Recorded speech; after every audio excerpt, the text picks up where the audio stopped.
already in the 8th day of Elul, right? Chet Elul. So look how fast already Elul is going through our hands. Before we know it, we'll be already in Rosh Hashanah. Already 8 days into Elul. Rosh Chodesh looks like it was yesterday. So nevertheless, this is where we have to be very particular about our time. Not to waste the time and not to let the opportunity go between our hands. Because not for nothing, our sages decided to give us 40 days to prepare for Yom Kippur and 30 days to prepare for Rosh Hashanah. There's no way to prepare for Rosh Hashanah in 2-3 days.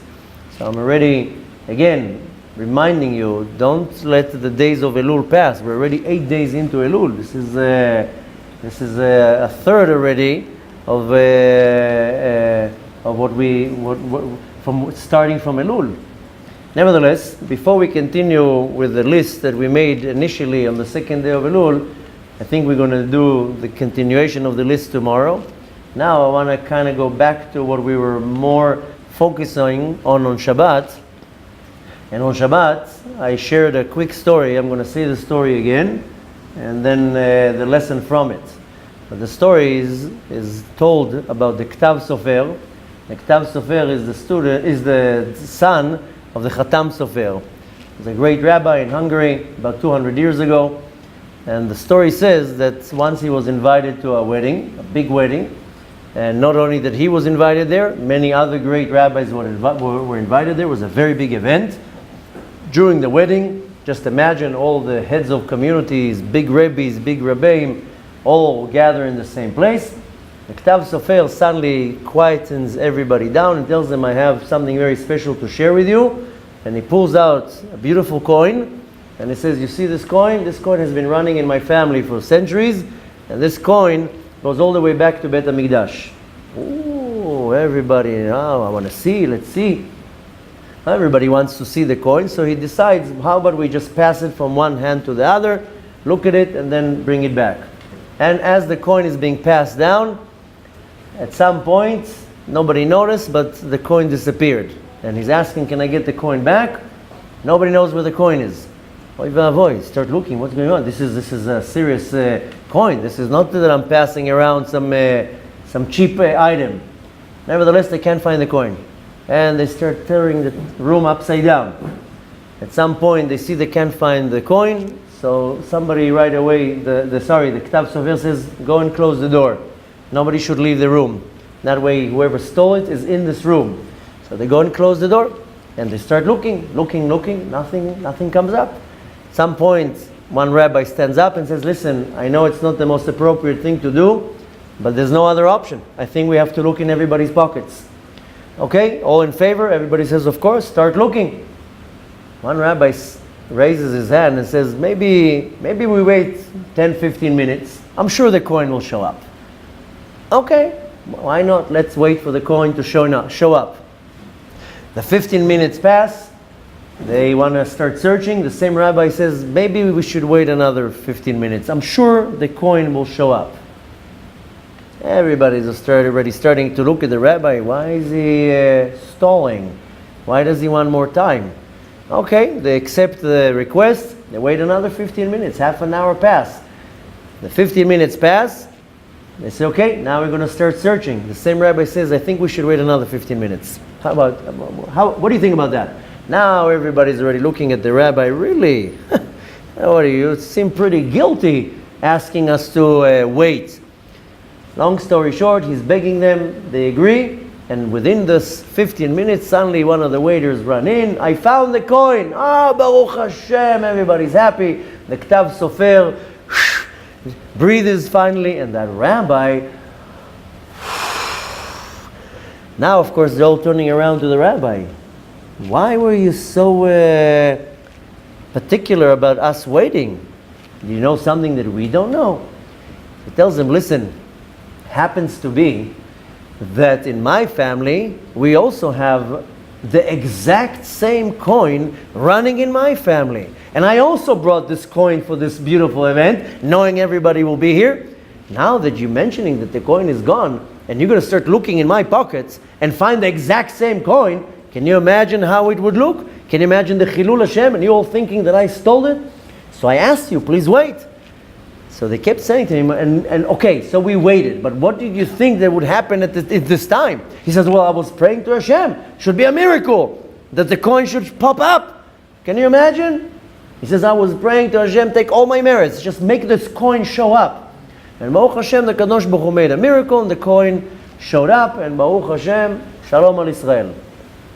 So, there is a Mishnah, excuse me, that says, Hevedan kol adam lekaf zchut. Always judge a person favorably. And this is a perfect story to emphasize how we have to judge people favorably. Now, I said that on Shabbat. I'm just going to repeat it so we can take the next step of what we need to learn. We just finished Parashat Shoftim. Usually Parashat Shoftim falls on Av, but it falls this year on Elul. And of course, the theme of the parasha, that you have to appoint yourself judges and police officers in all your gates. We spoke about it on Friday. What does it mean? The judges and the police officers. I don't want to repeat myself. You didn't see it, go see the video online. And the whole class, what are these judges? How do you appoint them, and who are the officers? But nevertheless, there's a very interesting halakha taught in Parashat Shoftim, that we have a rule in halakha that whenever you need to make a decision, we go by the majority. This is called Achrei Rabim Lehatot. If you learn Gemara, you see that when there's going to be an argument between a few rabbis, if there's going to be a group of rabbis against one, then we go by the majority. And again, this rule is called Achrei Rabim Lehatot. We go by the majority. Now comes a very interesting rule in Parashat Shoftim that we take from that halakha, that if you have an assembly of judges, even if it's something equivalent to the Knesset Agdolah, to the Great Assembly with 71 judges, if somebody is now on trial and all judges find the person guilty, the halakha says that the person is now not guilty, is acquitted, and is free to go. Ooh, but I just had now a whole assembly of judges all find him guilty. Now imagine something like this happens in the Knesset Agdolah. You know what it is? 71 judges, they all find the person guilty. How come is the halakha, the law says that the person is going free?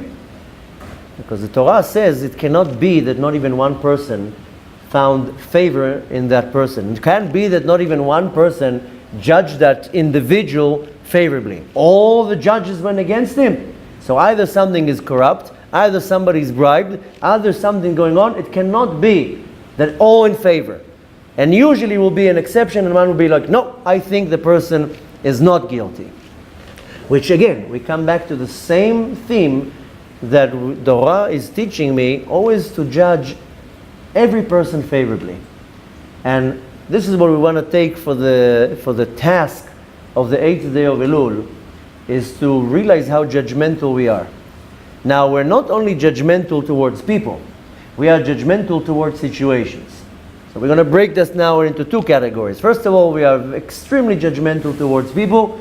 Put yourself to the test, and you'll see how many times a day you judge people. And if you would stop for 1 second and recalculate or rejudge the situation, you will see that you might have an option to judge the person completely different.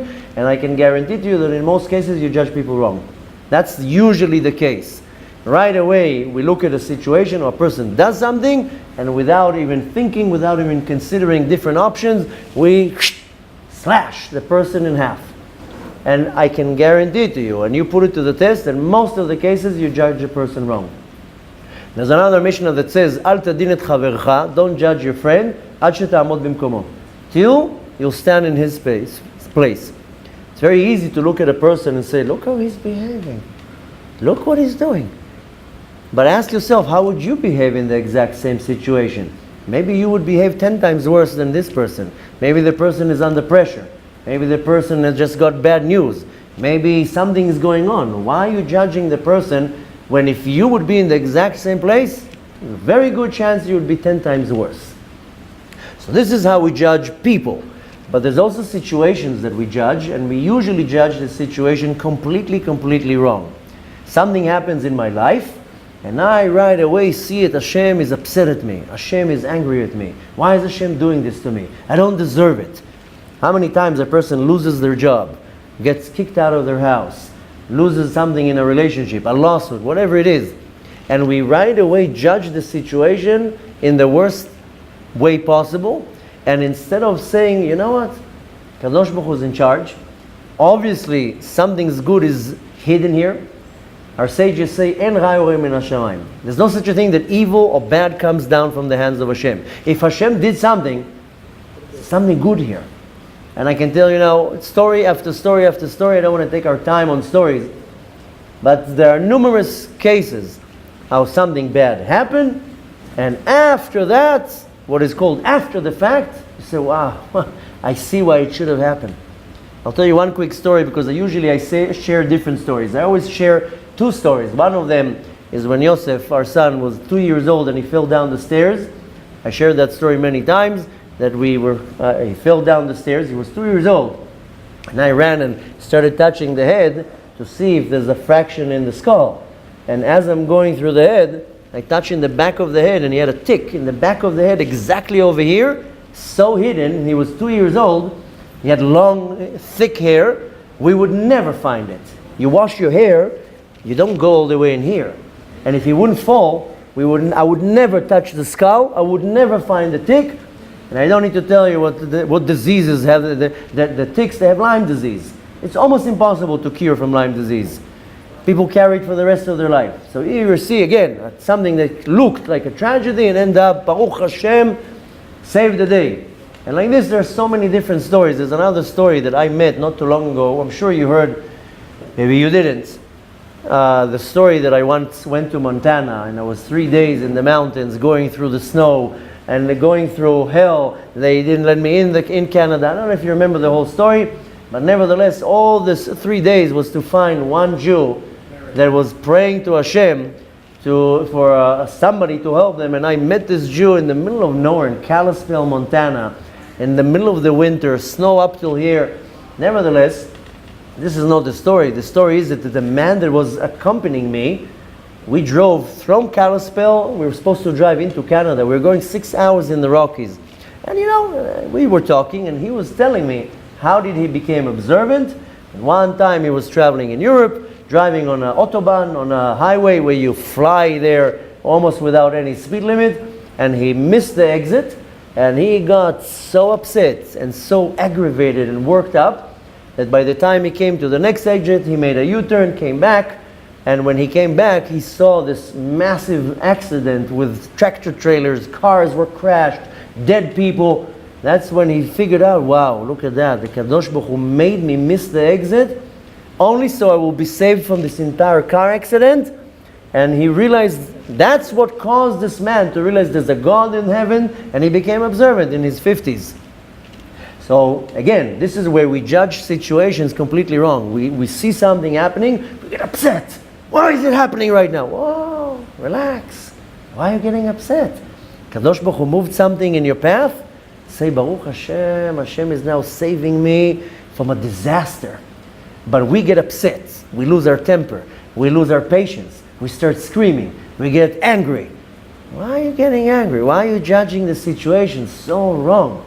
Take a deep breath and accept the fact that the Kadosh Baruch Hu is maneuvering the situation from above. The Kadosh Baruch Hu is saving you from a disaster. So we want to take two things that we have to apply in our tshuva, because if I'm judging a person the wrong way, you know what really happens at that moment? I'm judging myself.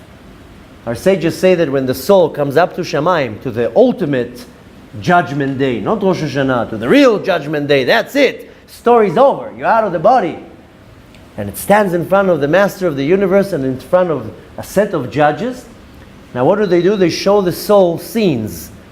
And in the scene, he sees what's going on. And they tell the soul, you judge this scene. And the soul will see what's going on and will judge. Oh, they'll see a person doing something to another person. And they ask the soul, what do you think is the right judgment in this case? And the soul says, I think that person should be found guilty. Or maybe leave him alone. And after the soul passes judgment, they tell the soul, you just made a judgment of your own life. So we judge ourselves. So if the person throughout their life is used to judging people favorably, then when they get to the scene in Shamayim, they judge themselves also favorably. But besides the fact that when I look at a situation and I look at a person and I judge them wrong, on that same moment I'm pulling on myself the exact same judgment. I look now at a person. How many times you see a situation and you judge the person because he said something, because he did something? How many times you judge a person because you heard something? You didn't even see what was going on. You just heard that person did this and that. Oh, he did this and that. You believe the Lashon Hara. You believe the slandering. Now you judge that person. So what's happening in exactly this moment? You're judging yourself. You are pulling on yourself this exact Midat Adin. I'm now taking the attribute of judgment, of din, and putting it on somebody else. Don't think for 1 second you're putting it on somebody else. You are pulling it on yourself. So now when we are seeking to be judged favorably in the month of Elul, so much more so in Rosh Hashanah, then this month of Elul, you start looking how you judge other people. And you start applying every day, every situation that goes on in your life. You judge the situation, you stop. And you know what? The second that you awaken the awareness, then you'll see the Kadosh Baruch Hu is going to start sending you situations all day long. You have to be smart now, and every situation you stop, you take a deep breath. If you need to count to 20, relax. Now judge the situation. And you have to be very careful that you're not judging the person wrong. Right away he says, no, you know what? I'm sure he's under pressure. You know what? I'm sure there's a lot of stuff going on that I don't even know of. And that's the reality, that 90% of the time you don't know nothing about the background of the story, and how dare you judge that person. So this is the first thing you need to apply. Second, again, when you have the awareness of how you pull judgment, that's how it's said in Hebrew. I don't know if you say it in English. In Hebrew, you would say to pull the judgment. Why? Because you're pulling Midat Adin. Now you'll see that when you have the awareness, then Hashem is going to throw at you different situations. One situation, a person will get fired. Another situation, a person will be dumped by his, husband, wife, whatever it is. And one situation, a person would lose money. Another situation, somebody will be sued. But before you get yourself into a turmoil, then you judge the situation. What does Hashem want me to do? Why is Hashem putting me in this situation? What's going on right now? And you have to stop. The method to do it is you stop, you pause. And if you can't control your thoughts, then read something. Open a book of Tehillim and read a little bit. Rabbi Nachman from Breslov says a human being cannot have two thoughts at the same time. So if right now I have thoughts that I'm judging the situation, then stop it. Read something else, something holy of course, not the daily news. Read some chapters of Tehillim. Your mind now is occupied with the Tehillim. Calm yourself down. Now analyze the situation. Now why is it so important not to judge the situation? Because Hashem is giving you a present. It's just wrapped, not in the way that you want it. And now what happens is then you start getting upset. That's usually the first case. You get upset. The person now gets fired, he gets upset. Somebody bumps the person in his car, you get upset. And I'll give you now another 50 examples. The first reaction is you get upset. Instead of saying, okay, everything comes from the Shamayim, everything comes from the Kadosh Baruch Hu, what is Hashem trying to show me? Hashem is trying to show me something. And the reason why you want to stop and not to judge the situation is because when you right away judge a situation wrong, you're missing the message that the Kadosh Baruch Hu is trying to give you. You're missing the point. Why? Because you're concentrating right now on your anger, on your frustration, thank you so much, on your disappointment, whatever it is. Where Hashem is telling you, hello, what are you doing? I'm sending you now a message. Why are you ignoring my message? And who's the one who loses? You loses out from it because you don't see what Hashem is trying to show you. Besides the fact that if you now get upset, Torah doesn't allow you to get upset. It's a very bad thing. Now usually what happens, if you already lost your temper, either you'll scream at somebody, that somebody doesn't deserve you screaming at them. Either chas v'shalom, you can go even worse. You can start cursing, not allowed to use false language. Chas v'shalom, it can be going into violence and can take you to so many situations, and the biggest loser of all here is you.